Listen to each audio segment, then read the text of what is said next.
Picture this. You are standing in front of something in your home that you have not used in years. Maybe it is too big, maybe it is outdated, maybe it no longer fits the life you live now, but every time you think about letting it go, something in your chest tightens. An old oak table, a set of bone china no one has touched in 10 years, a few dusty boxes of photo albums sitting in the attic, your mother's sewing machine, your father's tools, your children's school drawings from 30 years ago. And you tell yourself, I'm keeping this for the kids. It's family history. It's an heirloom. But today, I want to ask you something honest. Are you really keeping these things for your children? Or are you using them to hold on to a life that has already passed? Now, look around your home for a moment. Not the things you use every day. Look at the things you keep avoiding.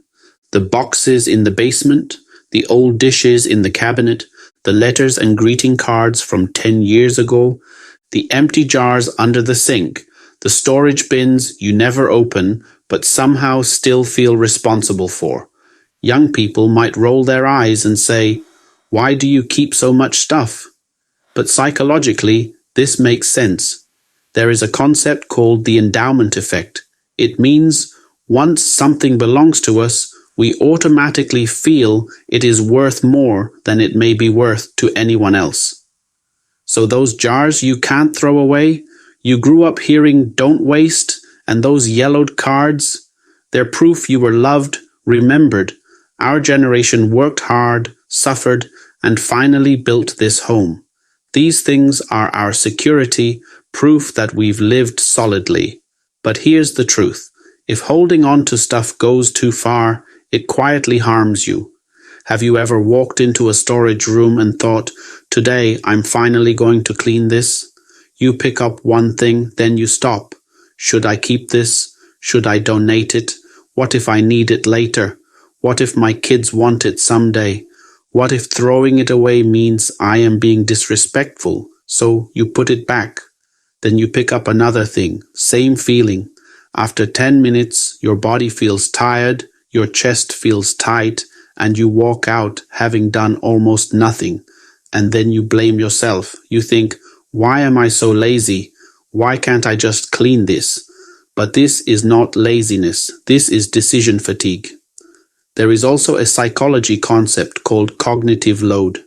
Your brain only has so much energy for processing information and making decisions. And clutter creates invisible decisions everywhere. Every box says, "Deal with me." Every old object says, "Remember me."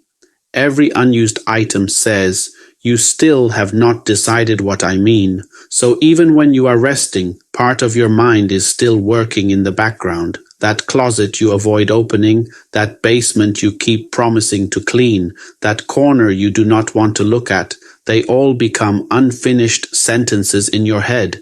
And unfinished sentences are exhausting. Think about the long-lived elders in Okinawa, Japan. Their homes are simple, bright, airy. Everything left has a purpose. They live long not just because of what they eat, but because they get it. Clean space, clear mind, relaxed body. This is where the Japanese idea of Danshari becomes useful. Many people hear Danshari and think it means throwing everything away, but that is not the point. Danshari is not about becoming cold. It is not about erasing your past. It is not about making your home look empty for other people. It is about changing your relationship with things. Dan means to refuse, not refuse love, not refuse memory, but refuse the habit of bringing more things into your life just because you are afraid of the future. It is the moment you stop saying, "I might need this someday," when deep down you know that someday has not come for 20 years. Shah means to release, not throw away carelessly, release. It means recognizing that some objects have already completed their purpose. The table served your family, the dishes held meals, the clothes carried you through a season of life, the toys belonged to a childhood that has already grown up. Letting something go does not mean it never mattered. It means saying, "Thank you, you did your job." Re means to separate. Separate your love from your storage boxes. Separate your family story from the furniture that once carried it. Separate your worth from the number of things you keep. Think about that old table, the old china. The kids don't want it. You don't use it. What are these things doing? They make you tense every time you pass. They anchor your soul to the past. Friends, the most valuable thing in life's second half? Not that table. It's your energy, your peace of mind. Real self-love is not letting old junk drain your today.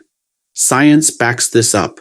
Living in clutter increases stress hormones, messes with sleep, weakens immunity, even accelerates aging.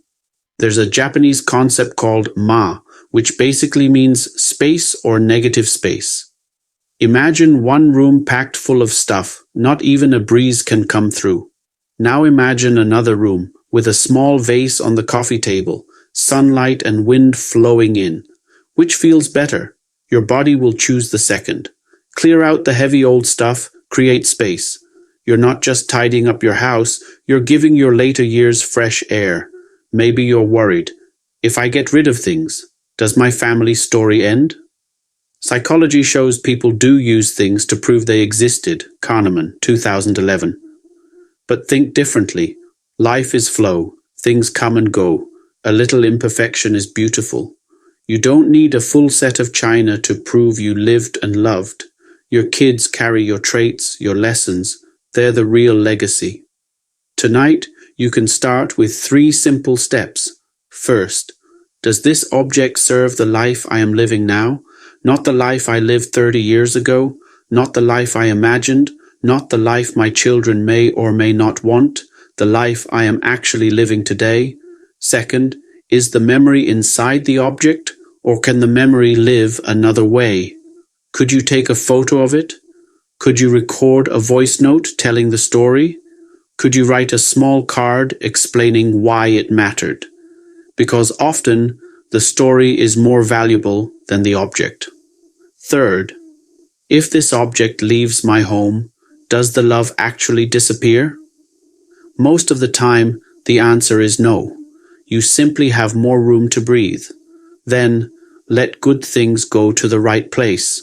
Donate them to someone who can use them now. Sell them to someone who truly wants them.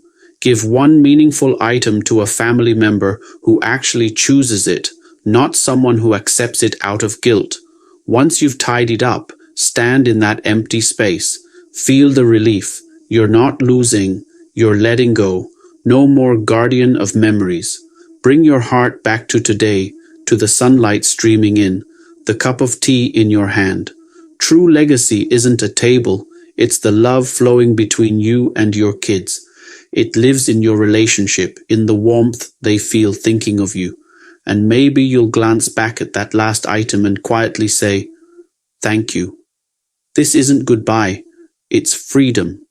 If this video made you think of one object in your own home, maybe that is the place to start. Share this with someone who is carrying too many old things, not because they are messy, but because they have loved deeply. Love is already enough, and when love is enough, you do not need a house full of things to prove it. I'll see you in the next one.